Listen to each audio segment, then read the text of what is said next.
So I don't know what's next, and I don't know how the rest of my life is going to play out.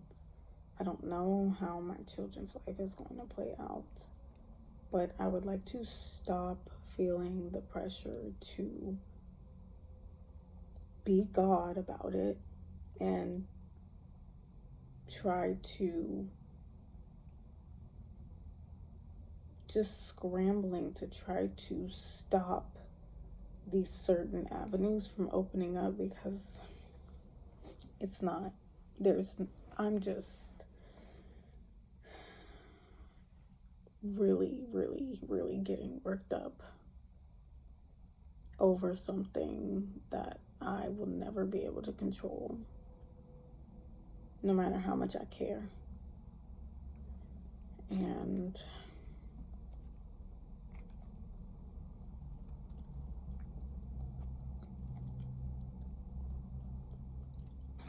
it bothers me. Um, I wish his family was different. I wish his family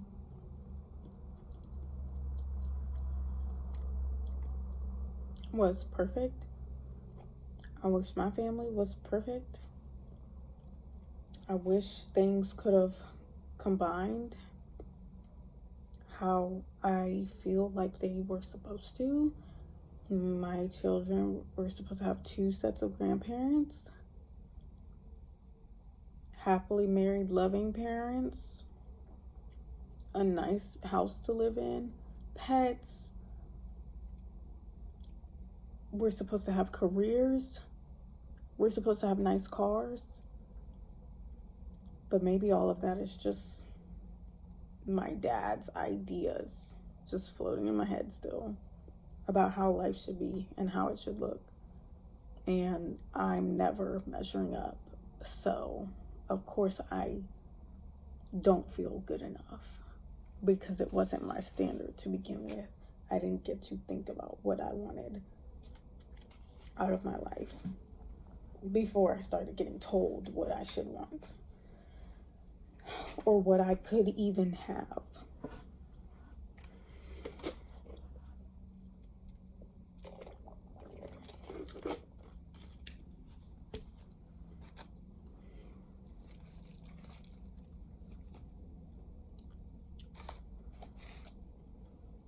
But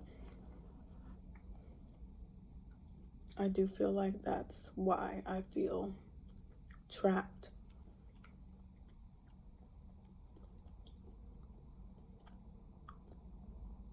Like,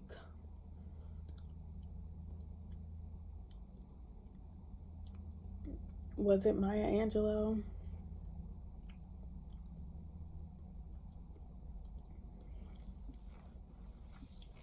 Or was it just someone else who, had that concept of a caged bird, a bird caged for its entire life? Then you open the door and the bird just will not leave because the cage is at least predictable.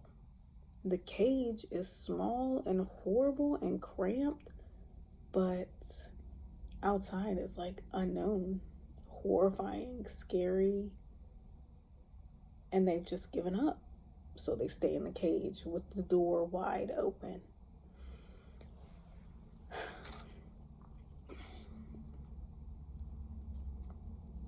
I feel like that's been me since I finally left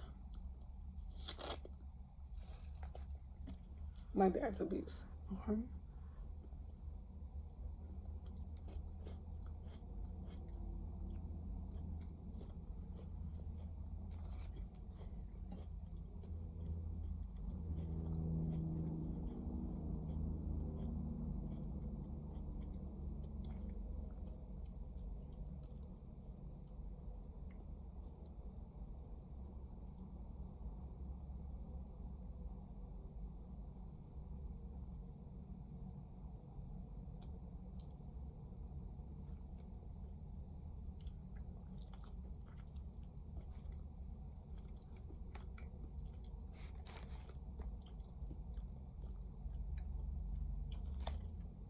And I'm getting to the point where I feel like I'm letting another man beat me down into submission.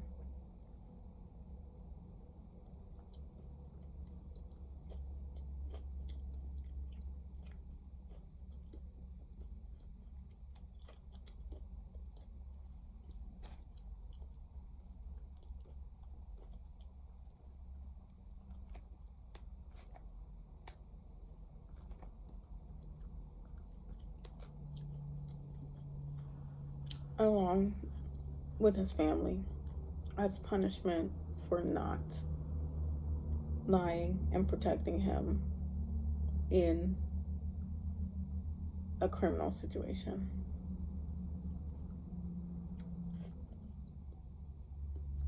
It was kind of like that was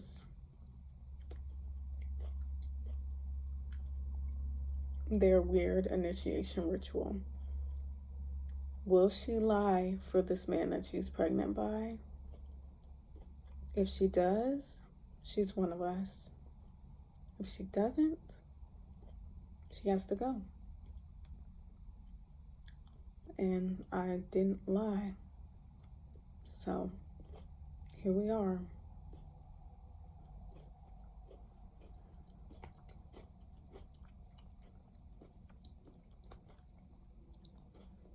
When I tell you sometimes, like, people talk about red flags and how to spot them, but sometimes it's one thing prior to something humongous. And then when you look back, you're like, wow, that one statement was really weird. I remember maybe we were like a year in,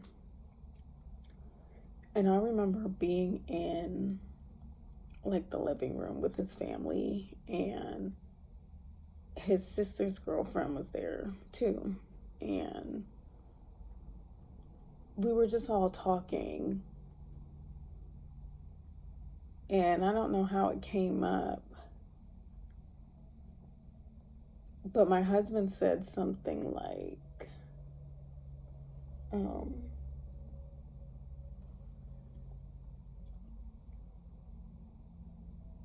he said something like lying if he does something and I'm in the car and the police pull us over, am I gonna lie? It was in regards to like weed.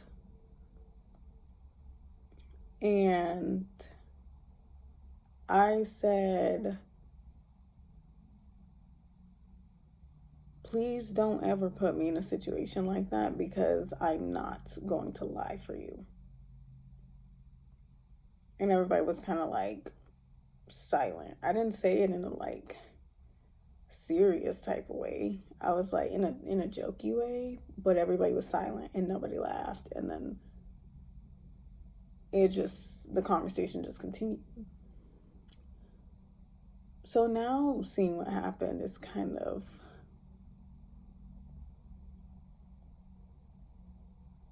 extremely weird. Like, you're fully surrounded by fucking weirdos.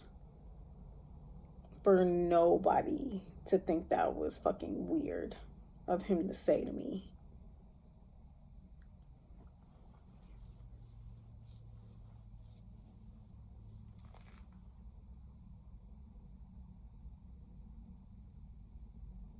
He also made a very weird comment, like yesterday maybe, or, you know, when we started arguing in the midst of this, like, he said something so odd, or maybe it was just like recently, he said something so odd. He said, you know what's so weird about that situation? Referring to the, you know, when he got arrested. I was like, what? He said, you were supposed to be in the car.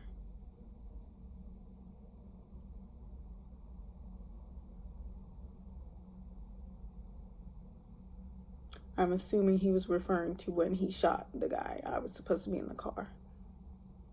And I said, see, that's what you need to ask yourself. Why would you be okay with putting a vulnerable, pregnant woman that you say you love, why would you be okay dragging her into something that could potentially kill her? And your unborn child. Mind you, this is the child, right? We all know that it was our daughter. This is the child that he believes he can try to paint me as harmful to her, to the point where he would not let me leave with her yesterday.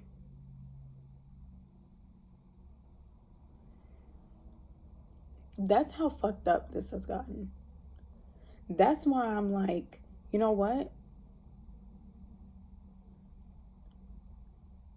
Mentally, for my sanity of the last 3 months of this pregnancy, for me to not end up in preterm labor in the hospital, for me to not have another panic attack, for me to not have some kind of medical emergency, I truly need to remove myself.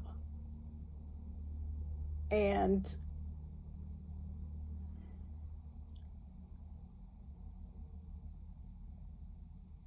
because I feel like I fear they're projecting about me viewing our daughter as a pawn thing, because that's how they view her and that's how they're using her to keep me in this mess. The only way to really be left alone was for me to just leave without her for now.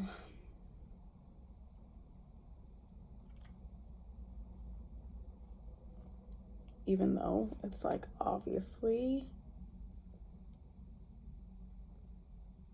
you know, it's a setup. She's with them. I miss her to death. I want to see a picture of her. I want to talk to her on the phone. But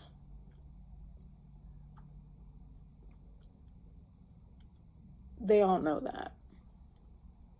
My husband knows that.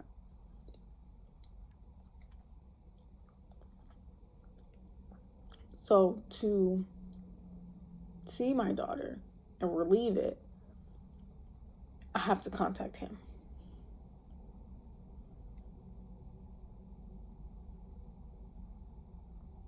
But he's the main stressor.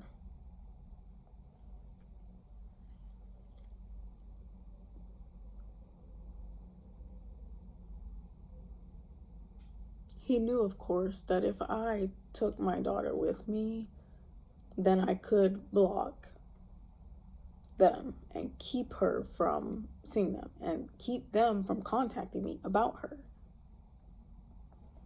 And then it would be a clear severance until he decides to, pursue whatever, his rights and stuff. But no. He decided to play hero and do what he does. When we argue, our daughter is like the only thing he sees. Any other day, the only thing he sees is that TV screen.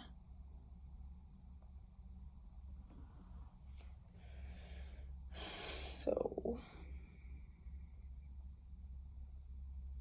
and then they get to paint me as, irresponsible, like he said. They get to say, oh, she never wanted this baby. She never wanted any kids. She never cared. She just pretended to care. Why didn't she just leave in the first place? They get to all say all that stuff. See, she left. she was going to leave anyway. They get to just say all that over there amongst themselves and put that in my daughter's head or in her subconscious or whatever they want to do. That's why I'm on here. These videos are serving kind of as proof in an impending, anything legal impending, because whatever.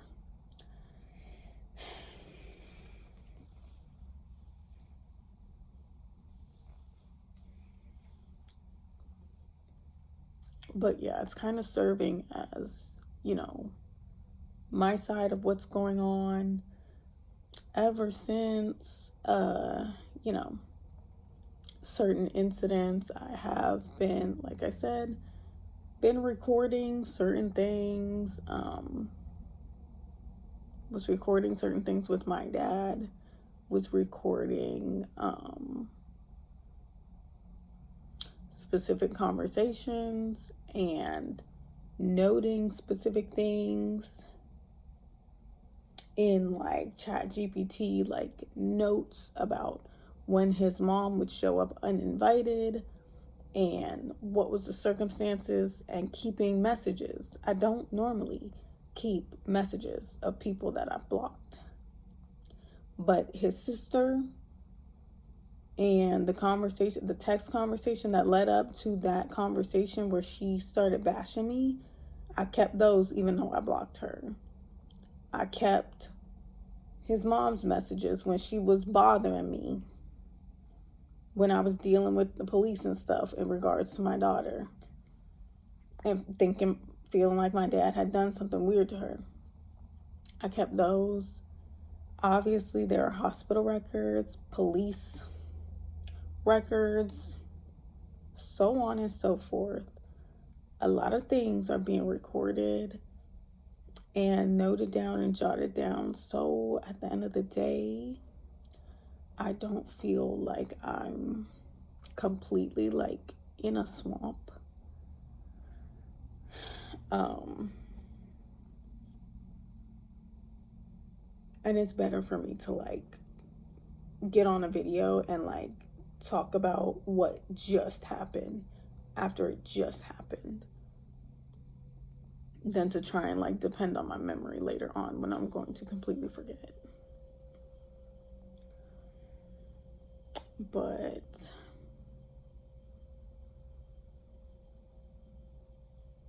yeah,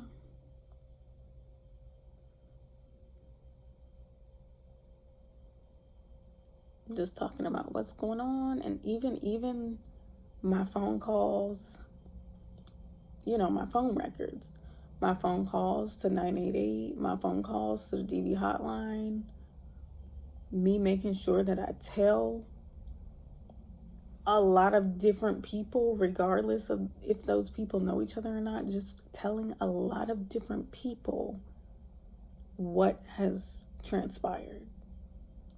Even my tattoo artist who did my tattoo up here,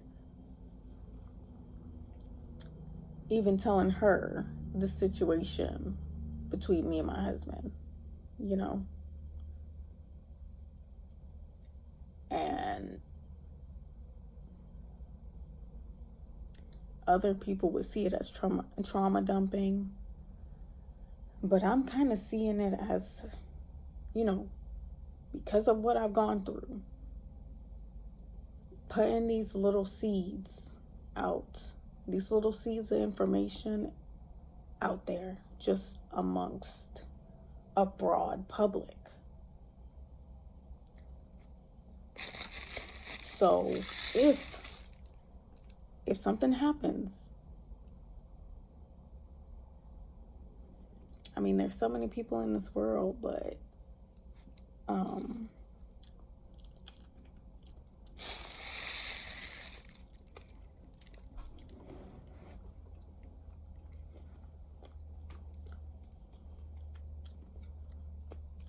there's a lot of different people who have heard from me about these situations.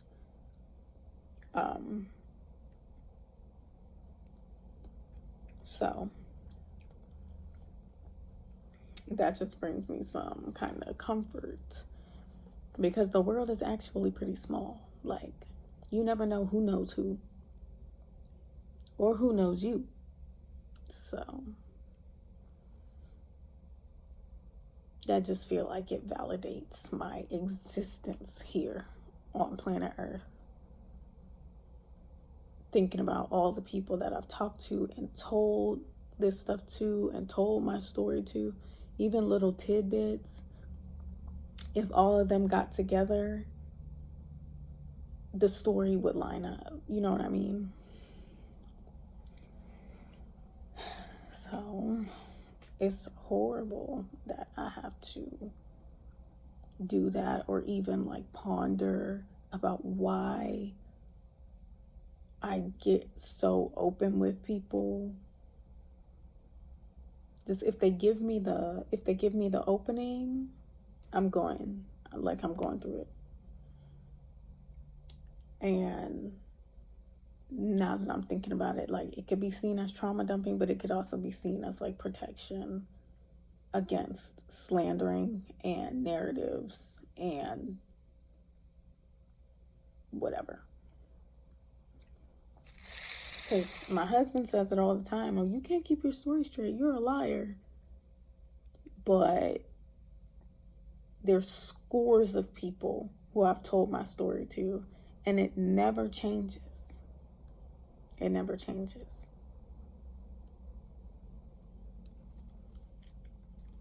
So he can say whatever he wants, but in that situation, he's one against scores.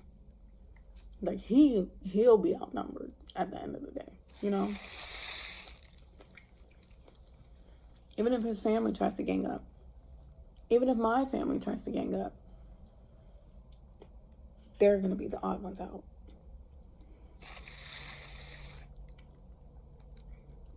Like, just look at how many views, like, I've gotten over since I started posting. Like, all of these people, all of you guys have seen and heard my story now. So that's like thousands of views. Thousands of people putting together the truth versus whoever wants to try to paint any kind of picture. Why do I have to think like this?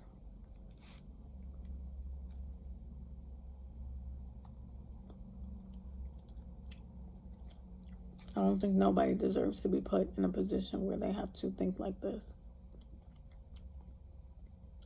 Where you can't just share your story for connection. You have to share your story for protection.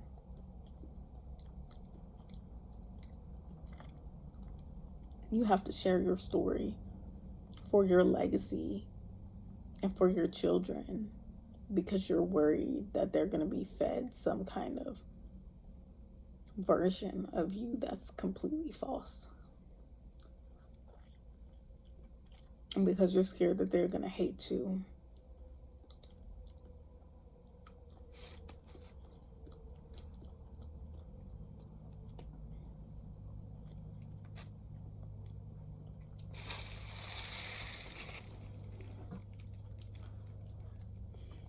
But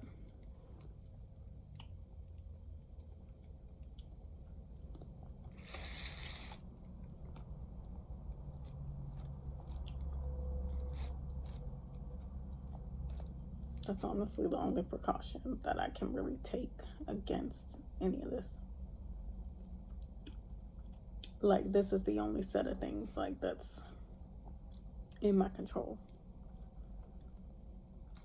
It's just to tell my truth, tell my story, record my story as it unfolds, and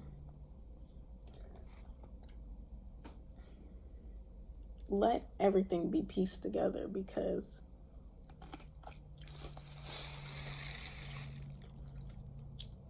I didn't speak on anything I was going through for 20 years.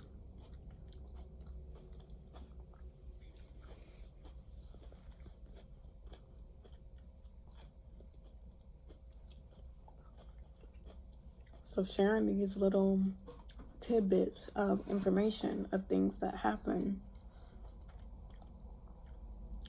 the things that I never told anybody, is,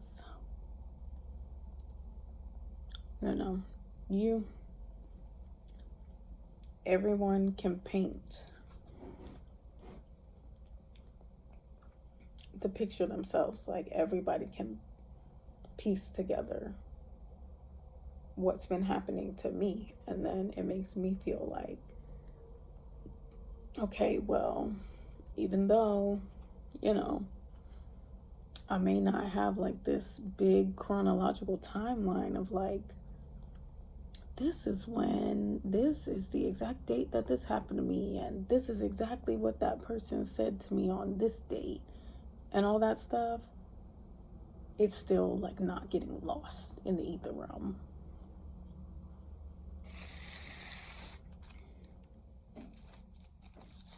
So like, I feel super relieved about that aspect of it.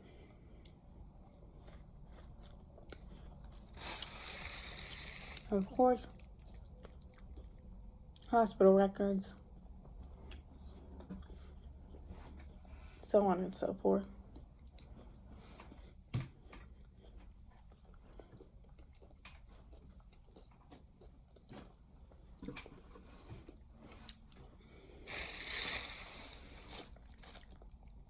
No one else is thinking like that. They're just thinking that they're going to keep doing these things to me, and that I have no proof because I'm too stupid to gather proof.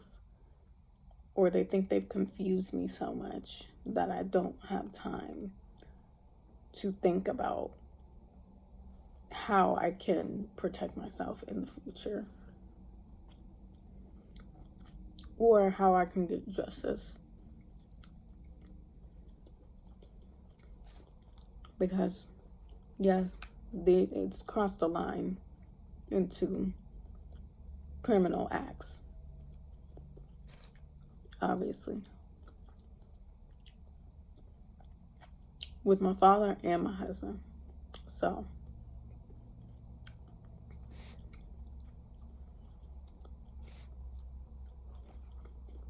you've crossed that line, then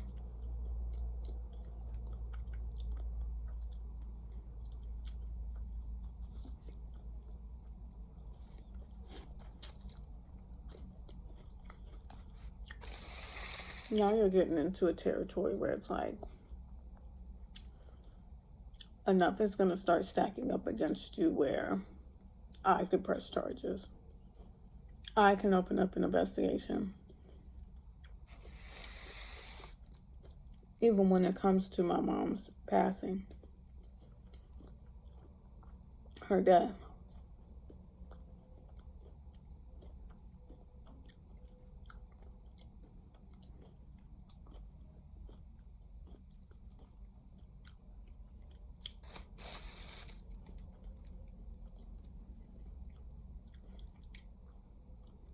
So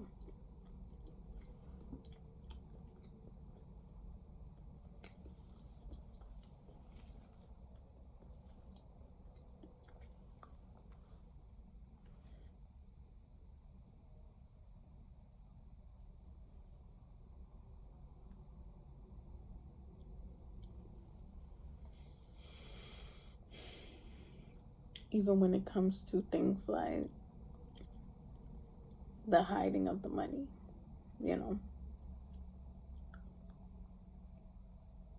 when you hide money, it makes people question, okay, what was your motives in hiding it? Why did you not want that person to receive that money? What were you going to do with it?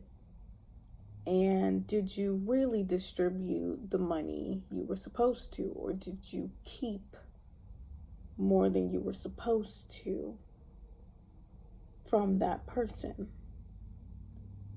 because I don't know how much money my brother received. I only know how much I received. You know, so like the secrecy of it. Like, was that really what my mom put away for me? Or did you take some of it and then you all kept it a secret because you didn't want me to have anything that I deserved?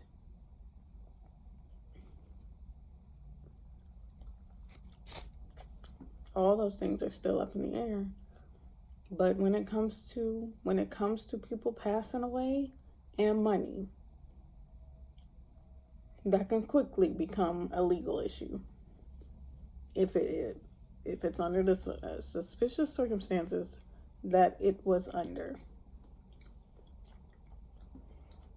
Nothing right about anything to do with that. Nothing.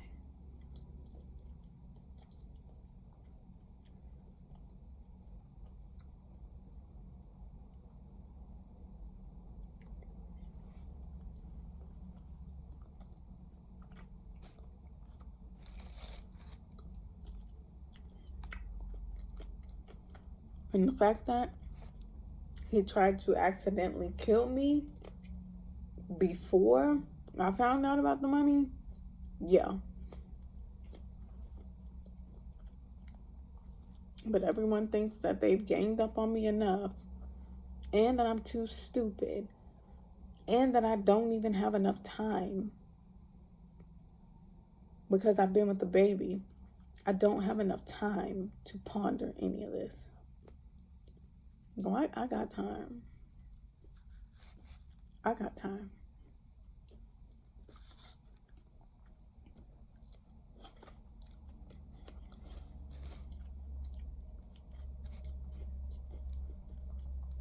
I got a lot of time.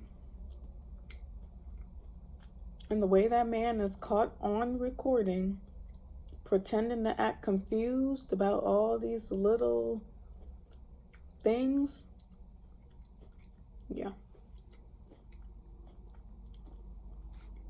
Mm-hmm.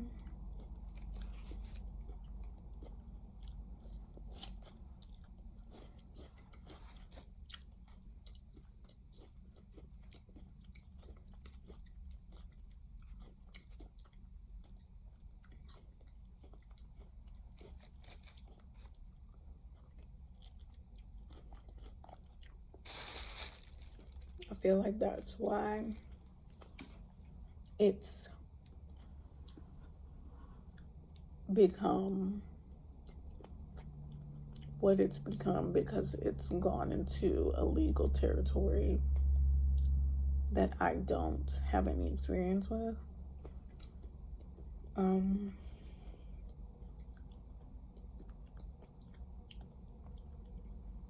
Like, yeah, I have considered, contacting the police down there and telling them about what my dad was doing before my mom passed away and asking them to open some kind of investigation. Of course, I've thought about it.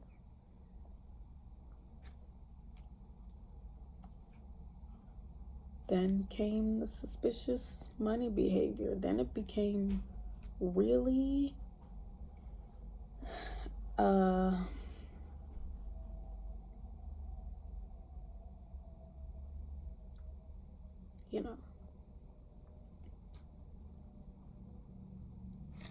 really started to not add up. Of course, I thought about that multiple times, but I was in postpartum. And then my husband's family had their own little agenda to try and confuse me and make me shut up. Oh, it's like two agendas working at once, but they were all crisscrossing. My dad talking all buddy to my husband's mom. the first time he meets her, he's standing outside for ages talking to her, calling me a liar, saying he never wanted me back home. He's caught on recording saying, come home, telling me to come home, not taking me elsewhere when I'm asking him to, telling him I don't want to go back home. Yeah. Okay. Telling me he enjoys me being there, he loves me, all of that is on fucking recording. Yesterday, I even thought about sending my husband snippets of these recordings because I was so angry. At the same time, feeling the need to like prove myself.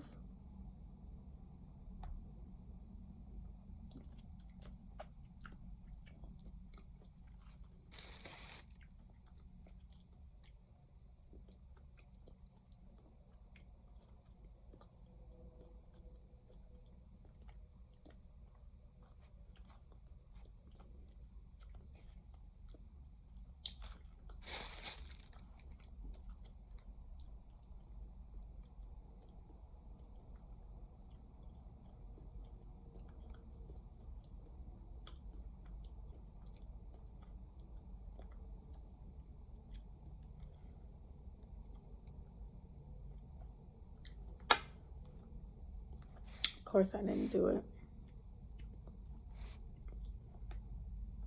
If he thought that I was going to go home and hurt myself and he didn't contact me,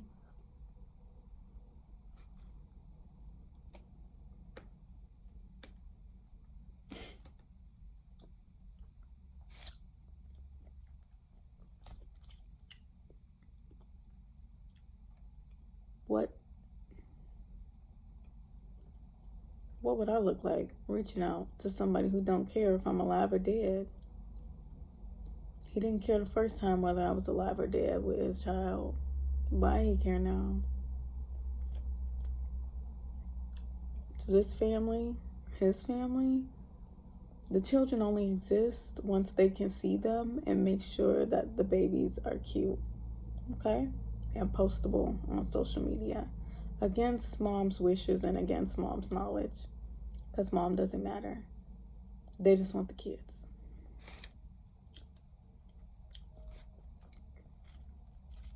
So to them, it doesn't even matter what happens to me. As long as I get that baby. Very disgusting.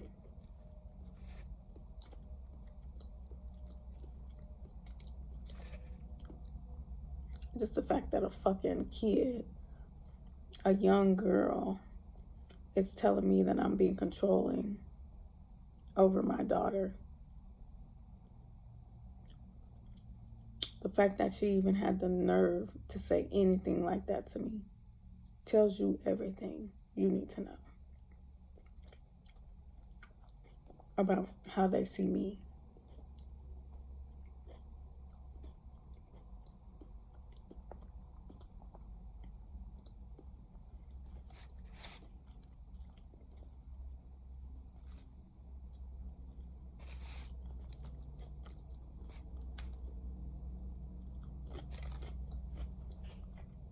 So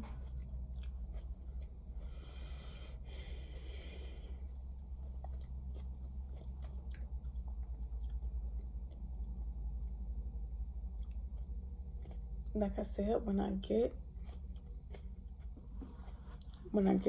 to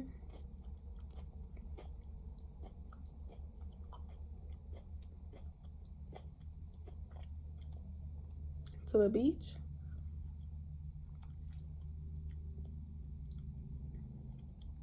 never been to that state before. I've never been to the beach. I've never seen the ocean. I always saw myself going to the West Coast and living somewhere like California or Arizona or New Mexico. You know, I'm one of those people. I would like to live somewhere where it's warm all year round, it's sunny, where my sundress is all year round, have a nice, cute, minimal wardrobe. Um, I don't like all the bulky coats, and fashion wise, I could never really be into winter fashion, so it was upsetting to live somewhere with the four seasons and have to go through like heavy winters and stuff. So, um, as long as there's greenery, I'm okay. That's the only thing about the old West Coast that's like, oh,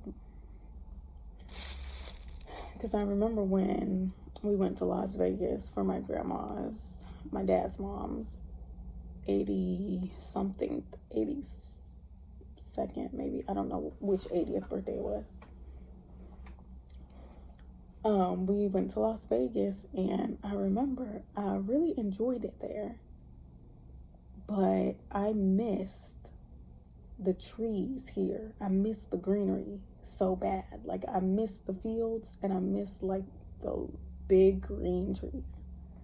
That was one thing I was like bothered by. Like, the mountains were pretty, but it was like barren to me. So, you know, I know there's somewhere in this world, but let alone in the United States, where I would feel like I'm not fighting against the weather of all things on top of everything else.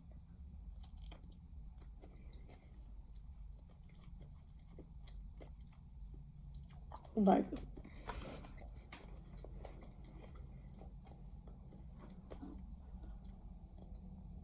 I am starting to realize that some of this stuff is very environmental.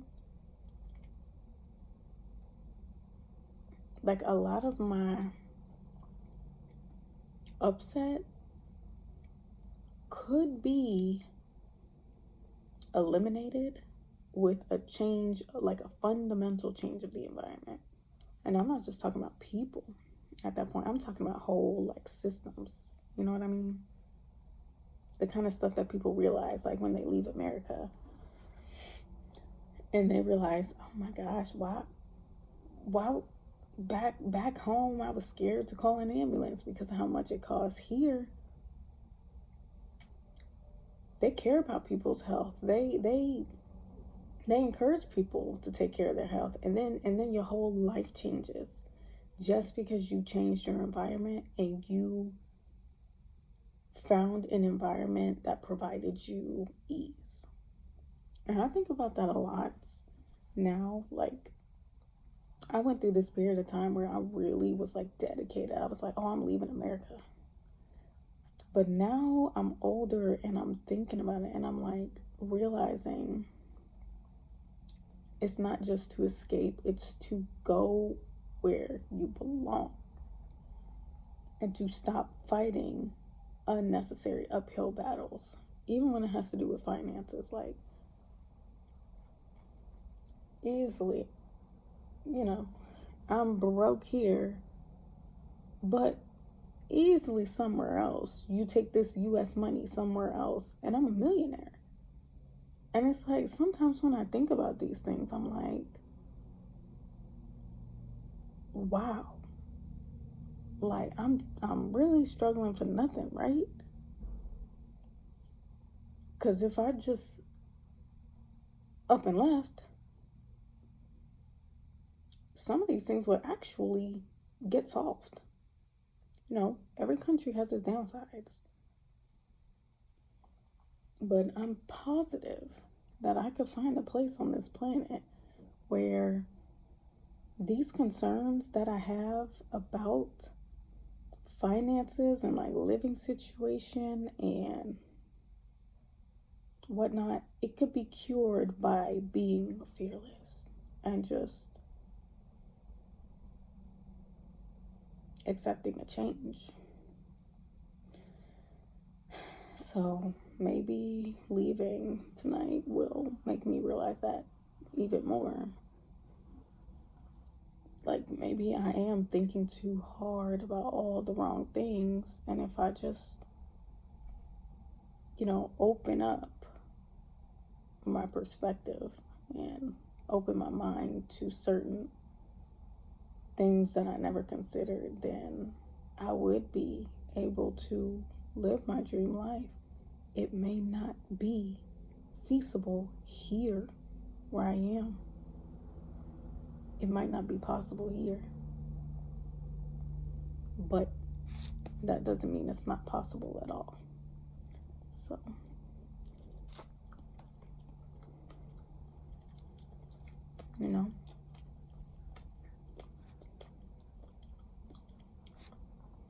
surely when you haven't had a lot of money, you hold on to what you do have, or you get so caught up just surviving that you can never take the opportunity to allocate it elsewhere and do something different with it. And then on top of that, you never even look to see how much certain things cost. Like, when I was growing up, I felt like plane tickets had to be the most expensive things on planet Earth, and I would never be able to afford a plane ticket anywhere, and I would never be able to go overseas. Lo and behold, you start kind of like talking to people, exploring online, watching other people travel, and you hear the actual prices, and you're like, oh,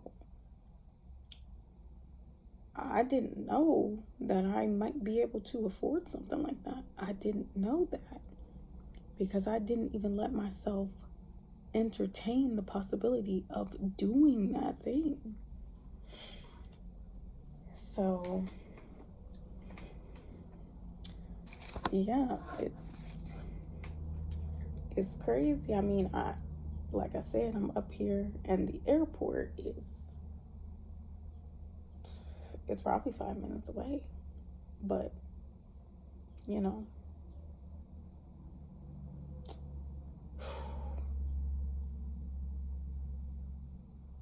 I'm feeling adventurous, but I'm still pregnant, y'all. A plane ticket out the country right now wouldn't be, that's a little bit adrenaline junkie. I'm not to that level. Random, I'm not in a place to be booking random flights, taking random flights overseas.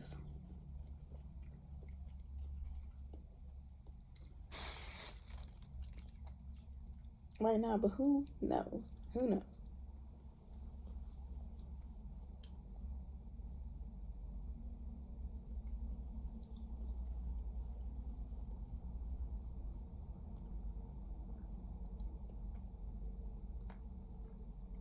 I just know it's not right for me here. When I say here, I mean in this system,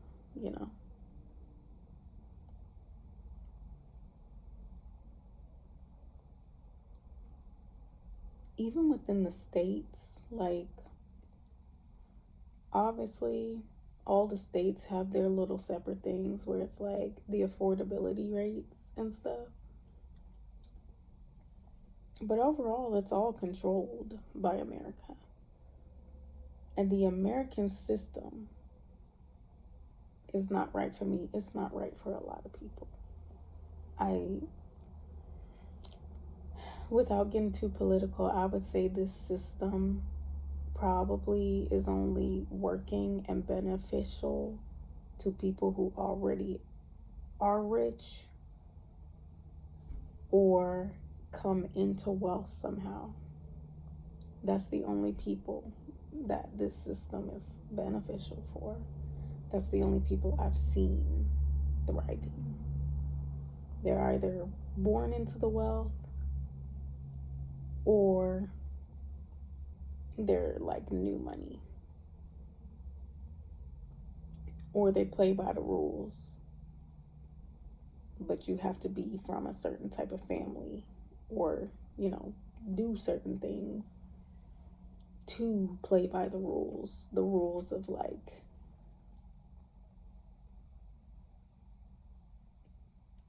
license at 15, car by 16, college at 18, internships, degree, working in this certain particular fields. And then that's how you can find success in this country. But for anybody else, if you are not, if you have any type of like disabilities or issues, or you have a certain type of personality, it's not gonna happen. So, and that's okay to realize. Like, that's something I'm slowly starting to realize. Like, you can push yourself all you want, but sometimes there is a wall that you can't see that is beyond you. And so it's like you're on a hamster wheel, yo. You're on a hamster wheel. You're not getting nowhere. You think you're getting somewhere, you're getting nowhere. And I definitely feel that way right now in my life. I truly feel like I've been on this hamster wheel and I'm getting absolutely nowhere. And now it's like, I'm doing all the right things though. I'm reaching out for help. I'm getting help. So why isn't the situation improving? It's clearly something that I'm not seeing, that I don't see about the environment.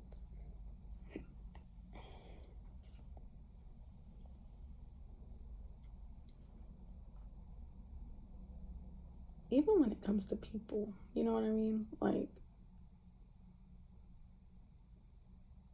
sometimes you can feel like you're born in the wrong country, because the country you live in and the culture you live in, you find that stuff really weird.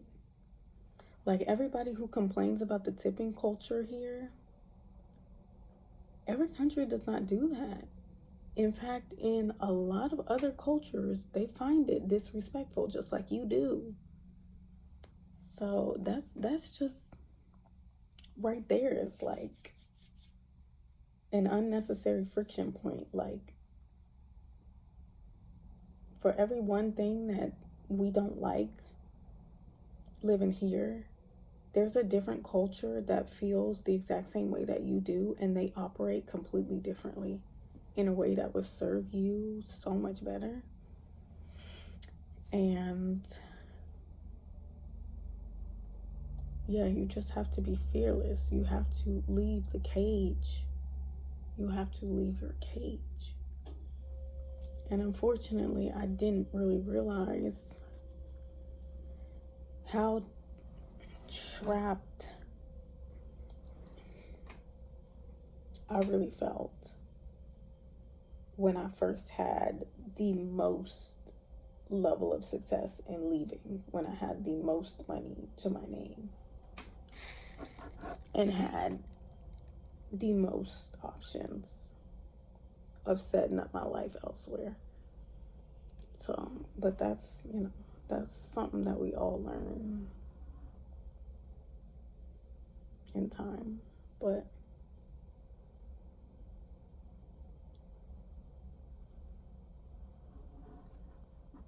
yeah, do I think that this culture is right for me? Yeah, we could be talking about, do I think Black culture is right for me?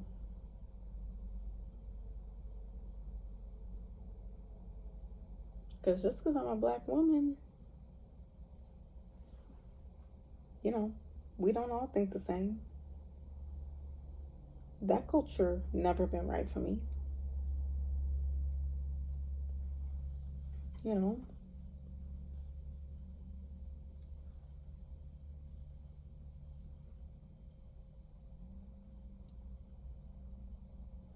obviously there's a reason why I appreciate Asian culture so much.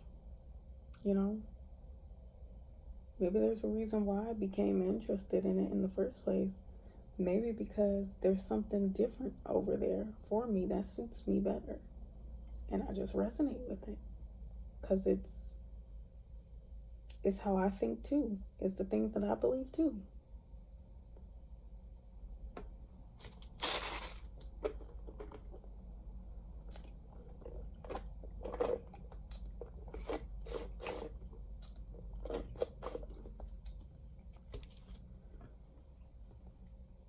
Like if you really value cleanliness and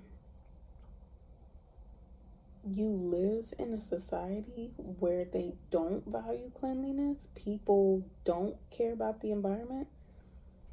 You know, there's cultures where people praise the earth. And they believe that if if you litter, it's like capital offense. You know what I mean? Like there are a lot of countries that I've heard of on this planet where if you litter, you will get fined. So it's like, think about how much more relieved and like how much bandwidth you might save and you don't even know if you move to a country where, or just anywhere, if you go somewhere where the people think and believe the things that you do.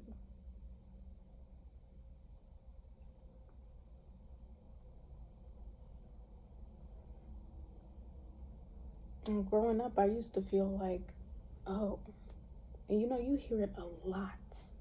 You hear it a lot. Like in America, it's all about diversity, diversity, diversity. But they only care about diversity in how you look. They don't care about diversity in how you think. You know what I mean? And they be focused on the wrong type of similarities between people. Like, they not focused on similar values. They don't care about similar morals. They just care about similar political leanings here. That's not going to really get you anywhere. Trapped on the cycle. You think you're doing something and you're really doing nothing. But, there are other cultures out here, of course I know that, where they uphold certain standards, they value certain morals, certain values all together, and it creates the society. And then that's like where you will really find your people.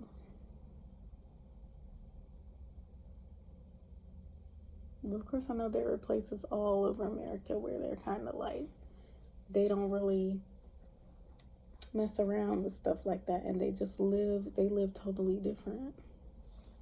They don't be all into, certain things. They operate differently. So, I'm just pondering so many different things with this alone time. I've been feeling so caught up lately.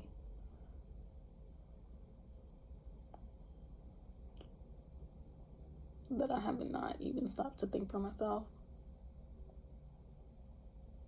in a long, long time.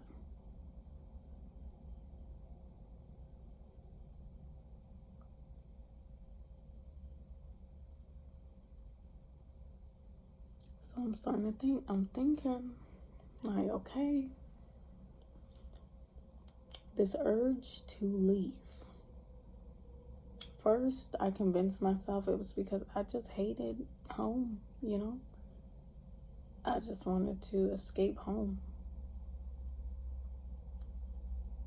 But now, after decades, it's kind of transforming into, okay, something might be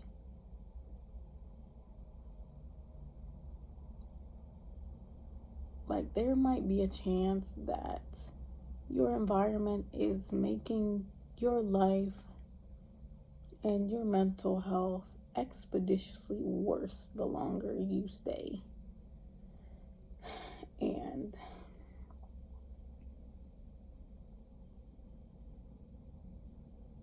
it is potentially cutting years off of your life and changing the trajectory of your life by staying. You know, like when people talk about, and just the food, right? Just food.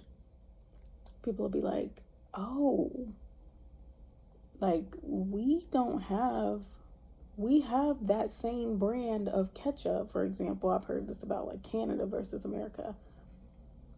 We have Heinz ketchup here in Canada, but this is the ingredients list.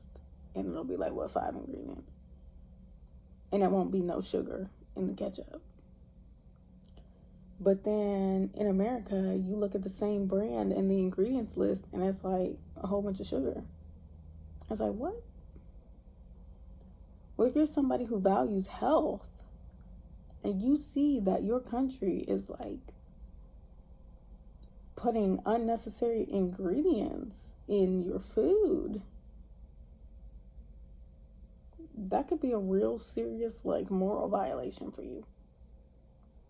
And it's like, would it be healthy for you to stay there? No. Of course not. Knowing that there's somewhere else where they don't do that, where you could, I'm just thinking about like what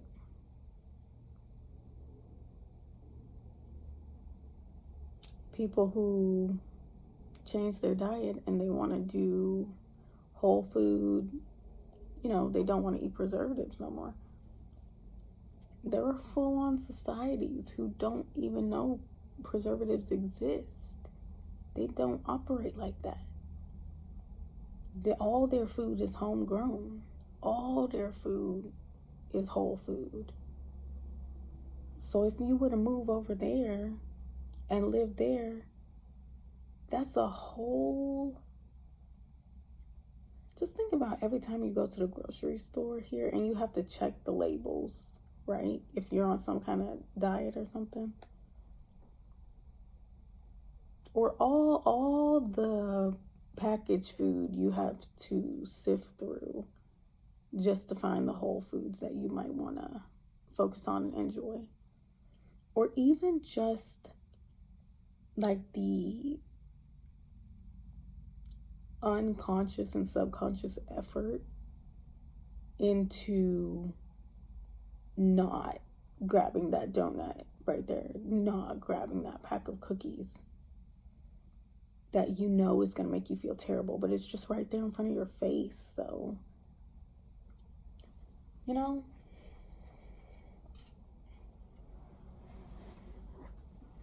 I'm just starting to think about these things. Even like how, even dating, y'all, even dating, when you hear certain countries, if you go visit certain countries, they love Black women down. Like, you will become like celebrity status and you will feel like the most beautiful, stunning woman on the planet if you just go somewhere else.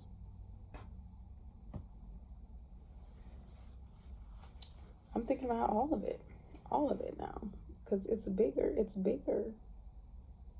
Like, I'm not thinking about the big picture until now. Like, it's bigger than I ever thought it was.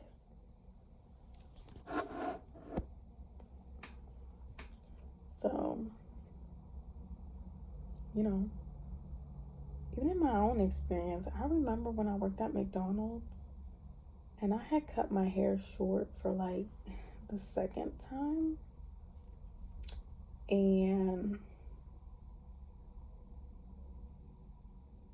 I was wearing a do-rag, but it looked like a hijab, kind of. And I remember these African men came to the drive-thru window and they were like, come to Africa, you will be most beautiful woman. You know what I mean? Like, it's just like, just think, just think. The men around making you feel very insecure, there's always going to be a place where you are appreciated and made to feel beautiful without having to do not one thing to yourself.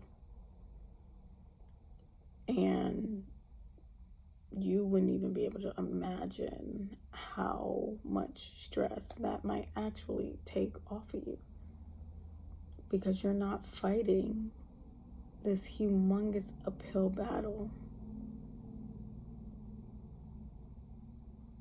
with your self-esteem and your worth against the society who's like dedicated to keeping you down, for example, when it comes to like looks and beauty and dating. But that goes for everything, anything you can think of.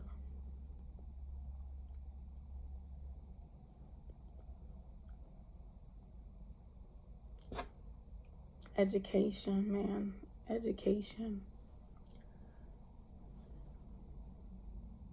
So many educational opportunities that you might believe you have no chance for here, whether it's for financial reasons or like resources or even like teaching styles. There is some place who is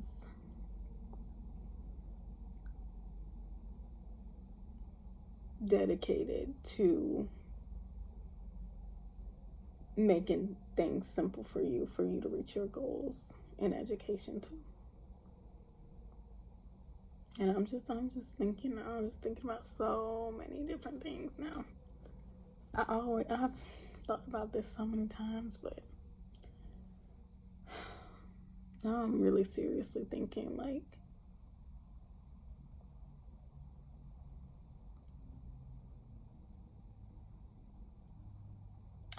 I could be doing all the right things in the wrong place.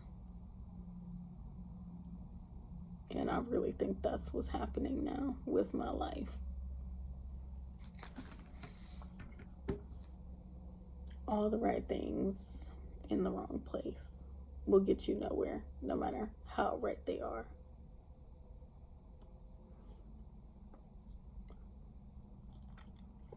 But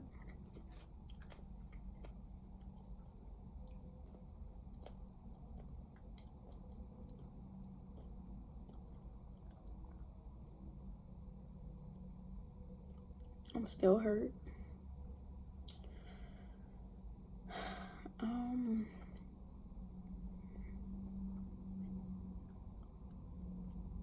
I still feel lost, but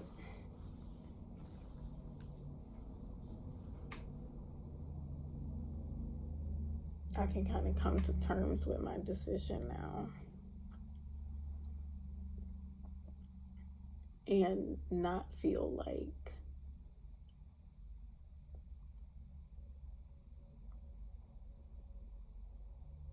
worried about taking this trip or worried about leaving anymore, because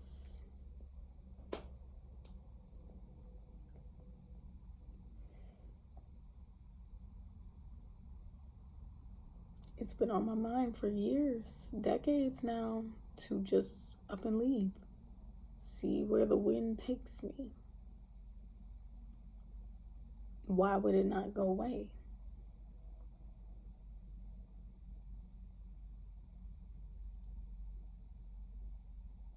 And as long as my daughter's safe right now,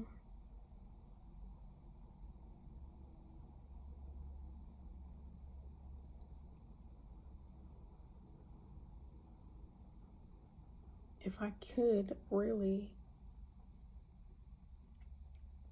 find a solution to living seamlessly,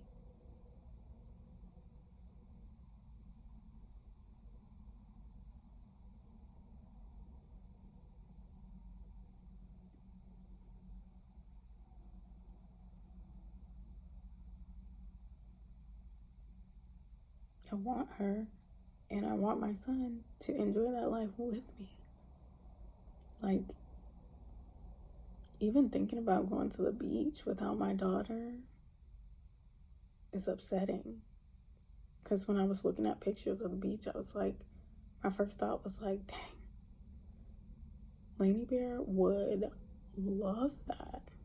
She would love the sand. And it won't be fun feeling the sand for the first time if she's not with me. But then you kind of think, well, wait a second. This doesn't have to be my first and last trip to the beach. Wait a second. We could live like that every day. There's a world where we could live right by the beach and go there whenever we wanted to. And it's just mind-blowing. So it's like, why don't I go see if I can attain, if I like that life, and see if I can attain it for me and my children. Obviously, there's some type of issue going on, but it might not be the issue that I've been focusing all my energy on for the past almost 30 years.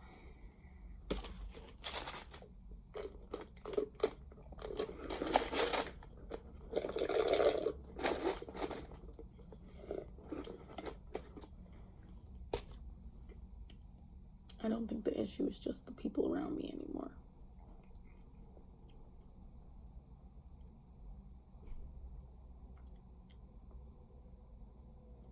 And I didn't used to be one of those people who would think that I'd be affected by,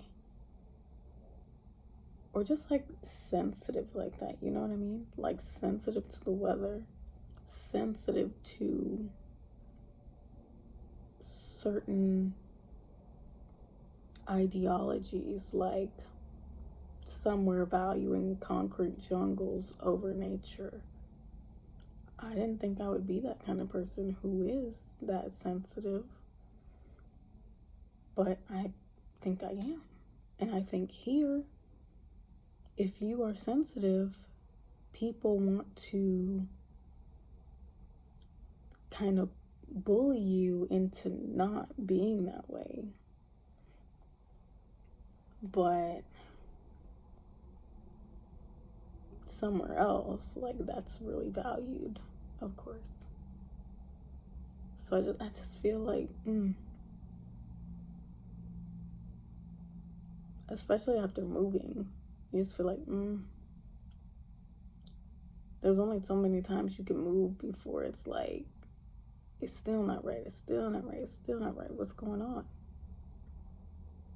It could be a whole overarching problem.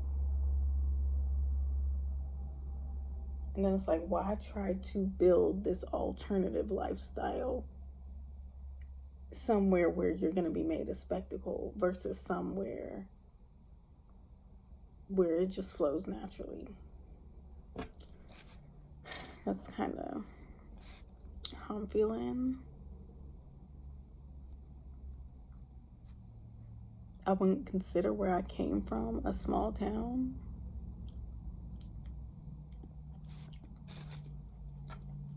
Maybe I'm a small town girl.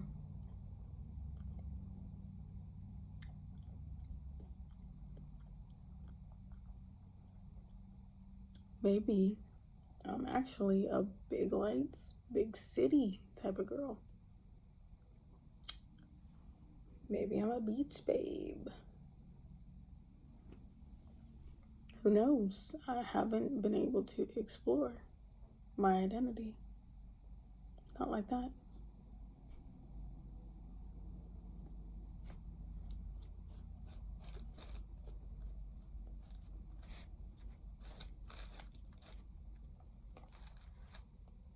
And that's probably where real freedom comes from.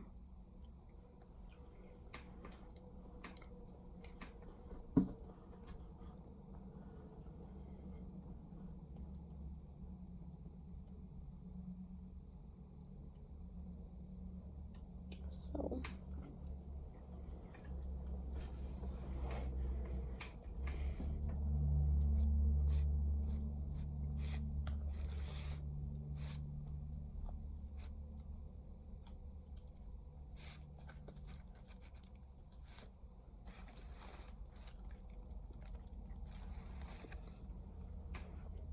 wow.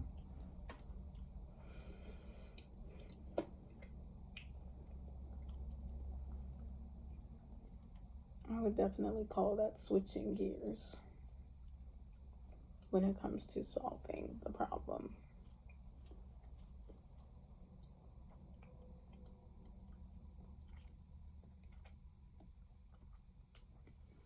The driving situation.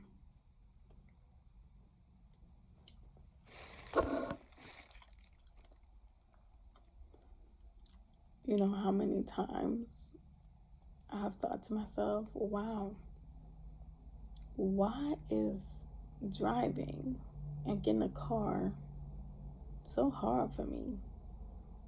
Why is it this uphill battle? Why is it something I was never interested in to begin with?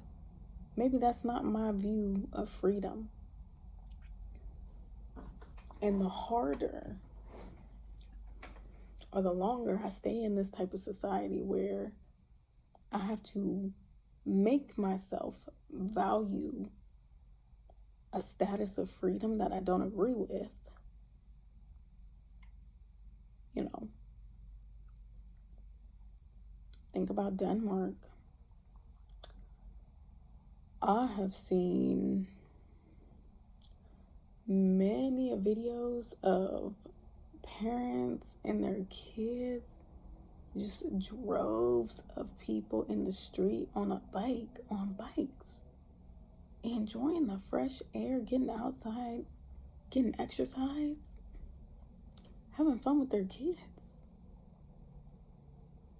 More bikes than I've ever seen in my life all at once. And you think to yourself, like, wow, that's what a town should look like. Not a whole bunch of cars honking and screeching and booming loud music down the road. Just sitting there, you know what I mean? Waiting at stoplights. That's not what life is about. Just a little, it's stuff.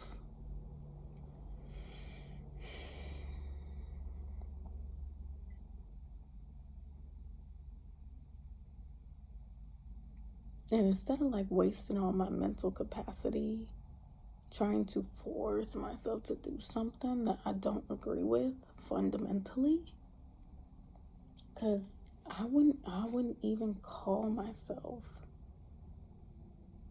an environmentalist at all. I don't see myself that way. But even I can be like, wow, it would be nice to just like be able to get a bike and then get a little wagon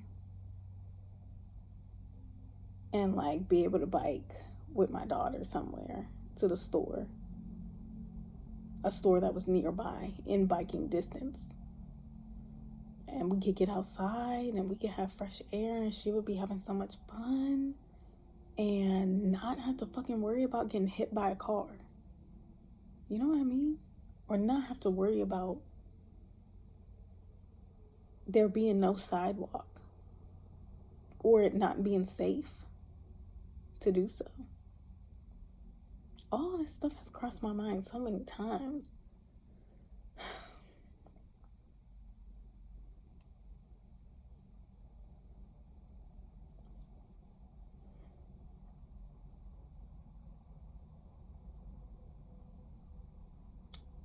So, yep.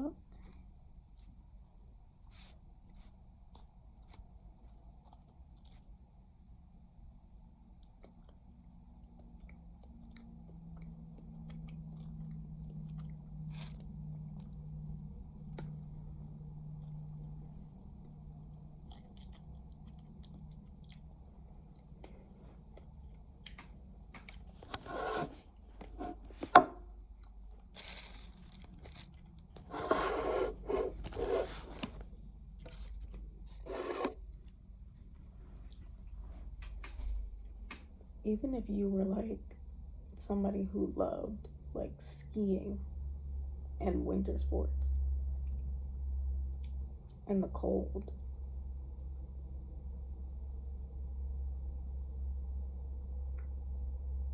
why would you, if you had the means and really just the freedom, why would you force yourself to live somewhere with 4 different seasons, 3 of which is not, where you can't do anything fun, where you can't do the things you enjoy? Why confine yourself?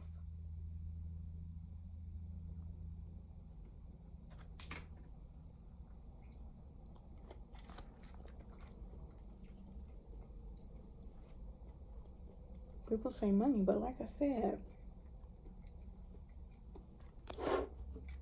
how many of us in this country actually allow ourselves to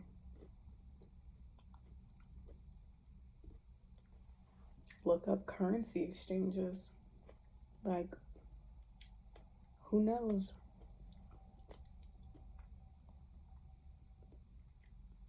Who knows? You might already be a millionaire and don't even know it. You're just in the wrong country. That's a mind-blowing thought. It's crazy. You might already be rich.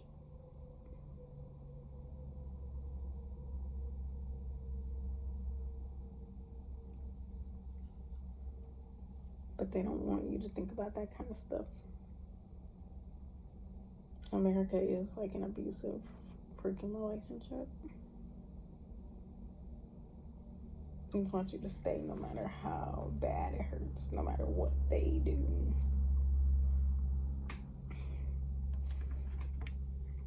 Yeah.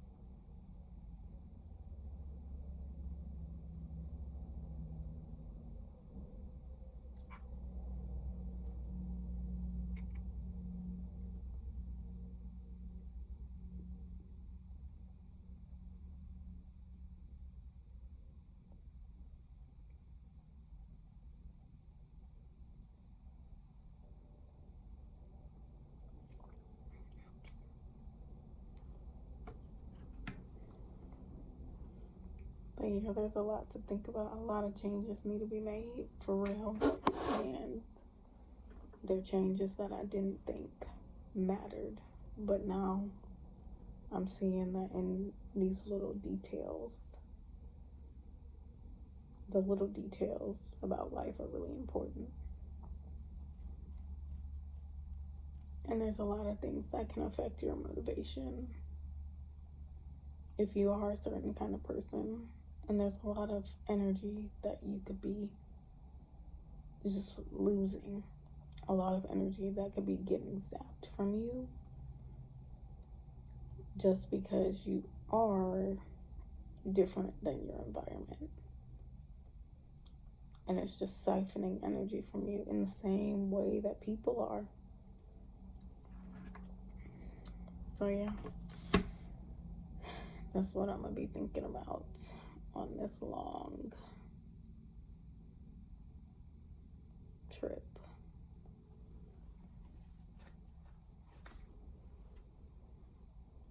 That's what I'm gonna be thinking about.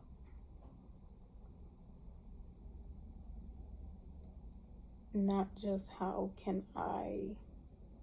not just what do I really want from life,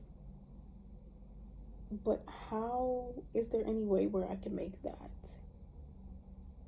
easiest for me with like the least amount of resistance from society, people around me, and the actual environment and infrastructure. Things I never considered before. But thank goodness. Thank goodness. That I'm thinking about it at all.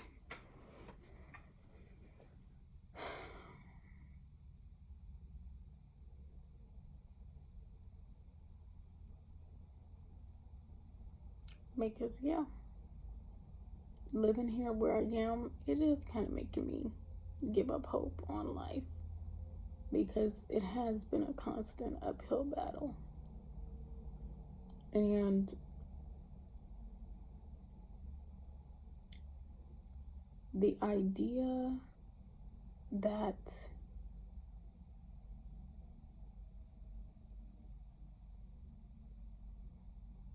it might be bigger than my efforts never occurred to me until now. That the problem may not actually be the effort that I'm putting in. That's a very controversial take here, because here it seems to be all about work hard and you'll succeed. But we all know that's not true anymore. Not here.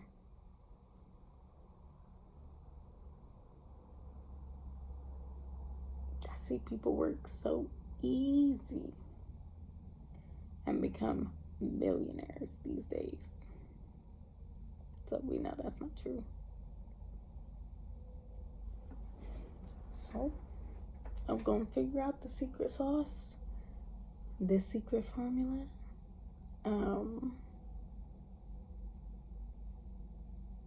And figure out what to do from there, what's best for my family. My husband is not my family.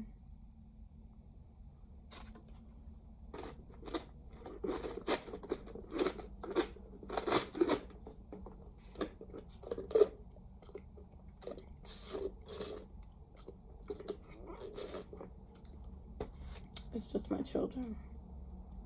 What can I do to make things easiest for my family to be happy? Is the new journey and the new thing that I'm pondering.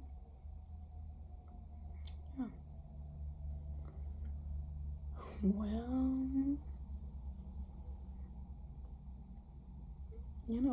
you guys tell me in the comments, do I seem mentally unstable to you?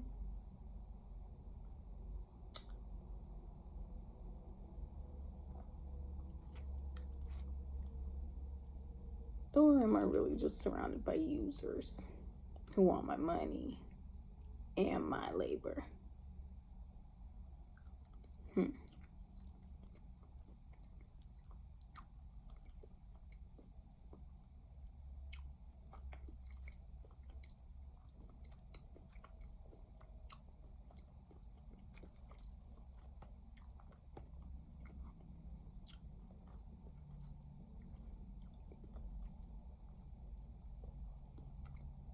Because I think I'm catching on to exactly what the people around me are trying to do.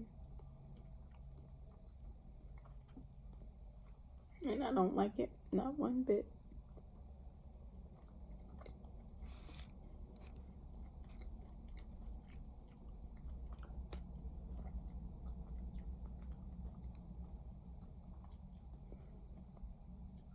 And I started thinking about it even more when I left my family of origin. And then still, though, I was still being scapegoated.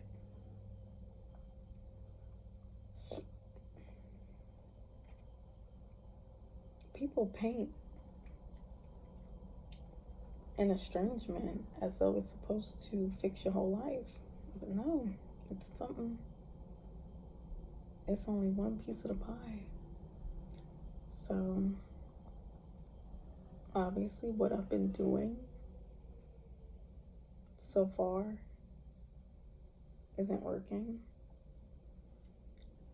So it's time to pursue a new avenue and consider some different options and just like get my brain back online, honestly.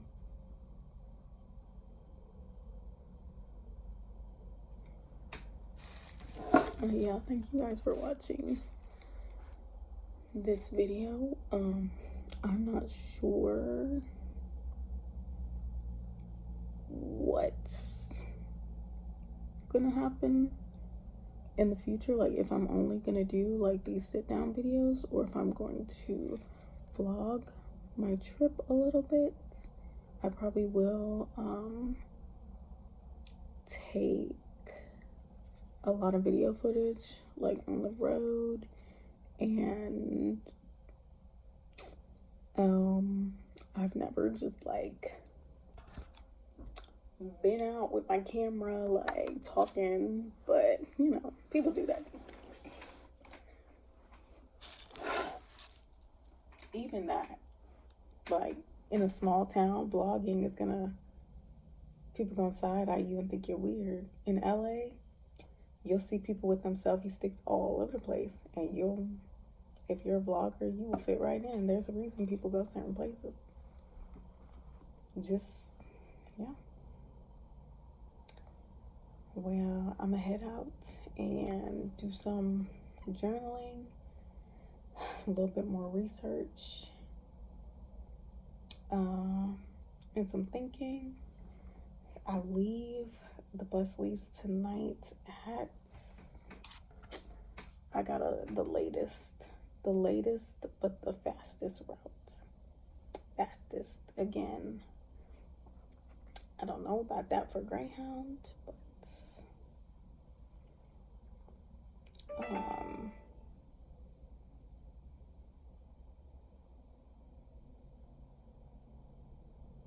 I'm gonna ask the front desk if I can get a refund on the second night, because it was on the way here that I decided that I was gonna book the ticket and then like just let myself, because the seats were running out, just let myself like ponder and see what I actually wanted to do.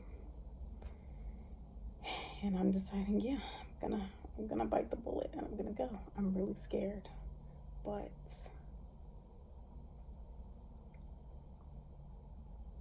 I have to. Something has to give. So, when is it? 10 tonight. So, and what does it say? Only three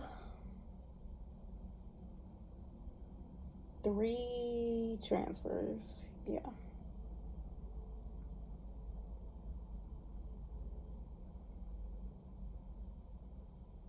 I should be arriving. It's what do they call them? It's a beach town. I think it's a naval base, actually. And obviously I'm gonna, it's not gonna be all just thinking, because I'm like, you know what? I do need to put myself first. Like, I do need to do something for me. In this situation, when you're giving and still being called selfish, it's just like,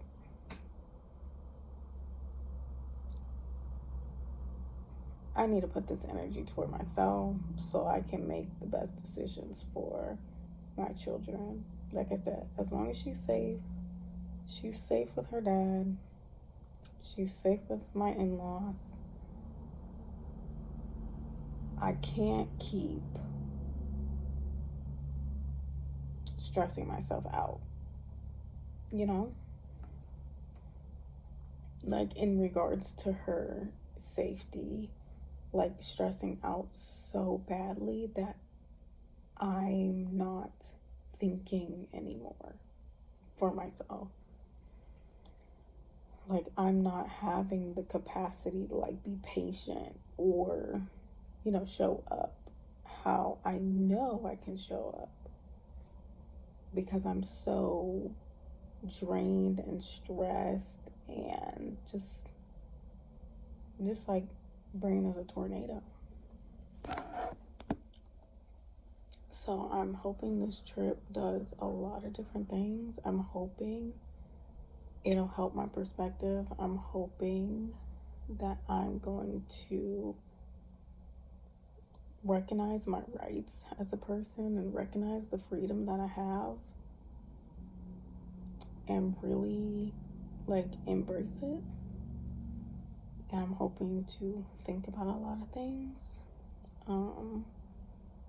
Things besides relationships with people, and think about myself for once, and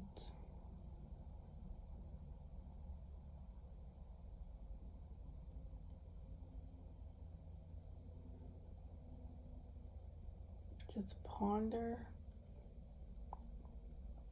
but also see things that I've never seen before. The beach. Of course, I packed my sandals, and when I get there, surely the weather seems like it's gonna be like 70s, 80s. So that would be amazing. And I would love to,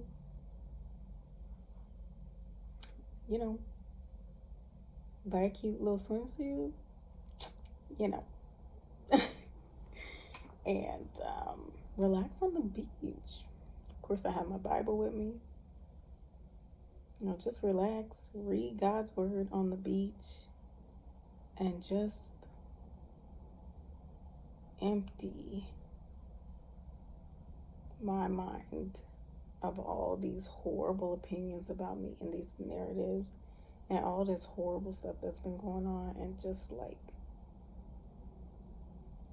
be able to see a bigger picture than that.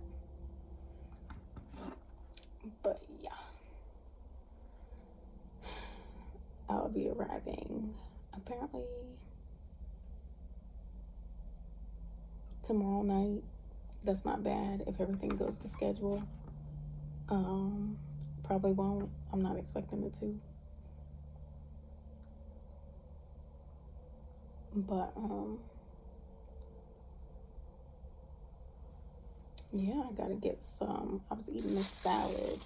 I got the salad earlier and I got some fries, but I need to grab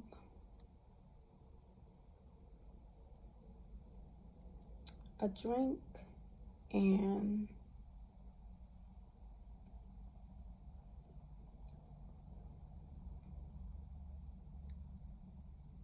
something else to eat before I leave, and then some stuff to take with me. It says that we gonna stop somewhere like an hour in. I forget what at a Wawa maybe, or 7-Eleven, something like that, like an hour in. So I'm not gonna get a whole bunch of stuff, but yeah. And I might watch a couple other vlogs of people like going on trips, just like get some kind of idea of how I want the video to go or whatever, how it should go. Um,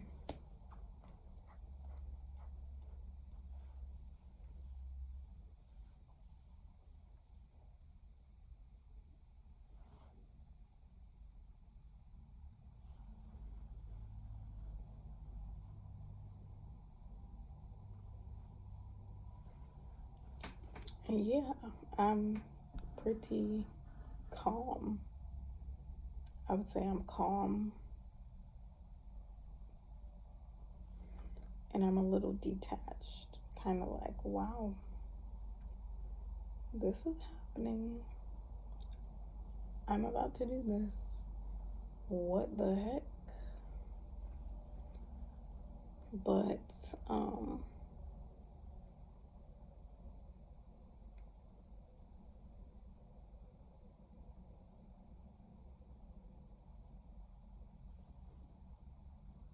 I can do it in the circumstance how disrespectful people have been to me. I don't need to ask for permission to do anything. My husband didn't ask permission to disappear on us for 9 months for selfish reasons for another woman. So, mommy doesn't have to ask for permission from nobody to take time for herself and figure out the best course of action for her and her children. No, I don't need to ask permission to do that. So, that's the end of that story.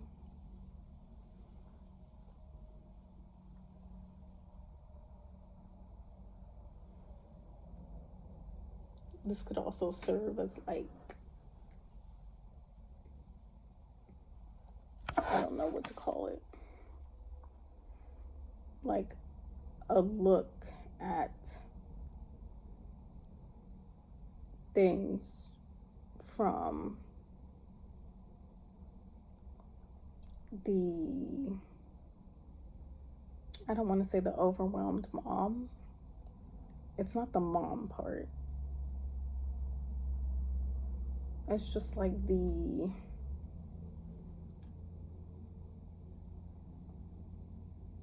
a new perspective, a different perspective.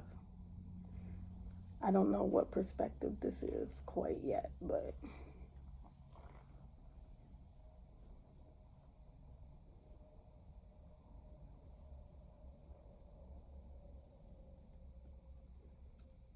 just a new one. So, okay, I will be making another video very soon, and I hope you guys subscribe to join me on this journey of motherhood, mental health, pregnancy, marriage, family dynamics, figuring life out, and like trying to get to happiness, which is the end goal for all of us. So, and this is my story. So, thank you guys for watching, and I'll see you in my next video.